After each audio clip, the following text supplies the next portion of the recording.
শুভ দুপুর বন্ধুরা, চলে এসেছি আজকের লাঞ্চ থালিতে আমার কি কি মেনু আছে সেটা তোমাদের সাথে শেয়ার করতে। আজ কিন্তু আমি অনেকটা তাড়াতাড়ি রান্না করে ফেলেছি। এখন রান্না করে সব গ্যাস ট্যাস পরিষ্কার করা হয়ে গেছে, এবার খাওয়া দাওয়া হবে। এখন বাজে 12টা। গরম ভাত নিয়ে নিচ্ছি। ভাত তো নিতেই হবে, মানে ভাতটাই হচ্ছে মূল মেনু। ভাত সাজিয়ে নিয়েছি, এবার চলো। দেখেছো এই কি সুন্দর টাটকা কাঁচা লঙ্কা, এটা কামড় দিলে একদম কচকচ করবে, দারুণ লাগে। ছোট পেঁয়াজ নিচ্ছি আর একদম অল্প করে আজকে একটু স্যালাড নিচ্ছি।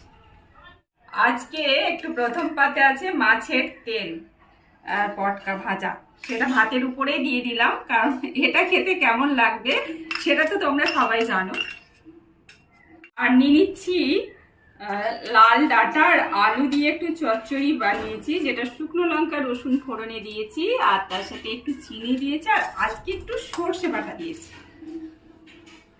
ভীষণ প্রিয় একটা রেসিপি বানিয়েছি, মাছের ডিমের বড়া, তার সাথে চন্দ্রমুখী আলু আর বেগুন দিয়ে আমি পাতলা ঝোল বানিয়েছি। এটা খেতে জাস্ট ফাটাফাটি লাগে। আমি জানি তোমরাও বানিয়ে খেয়েছো, তো তোমরা তো জানো যে এটা খেতে কেমন লাগে।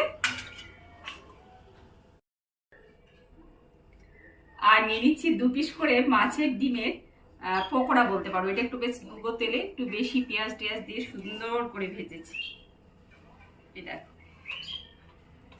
এটা ঠিক এই জায়গাটাই দেওয়া দরকার ছিল, এটা আগেই দেওয়া দরকার ছিল, ভুলে গেছিলাম। আজকে একটু মাছের আইটেমটা বেশি হয়ে গেছে, কারণ ফ্রিজ পরিষ্কার করেছি। এখানে আছে বাটা মাছ, রুই মাছের পেটি, তার সাথে আছে চিংড়ি মাছ আর পটল দিয়ে একটা টক দই দিয়ে সুন্দর করে রান্নাটা করেছি। আর স্বাদের ব্যালেন্সের জন্য একটু চিনি দিয়ে দিয়েছি, বুঝতেই পারছো কেমন লাগবে খেতে। এটা খেতে জাস্ট অসাধারণ। আর গরম, এত বেশি গরম আছে, আমি তো রীতিমতো ঘামছি। তোমরা শুনতে পাবে না বলে ফ্যান বা কুলার কোনোটাই আমি চালাইনি।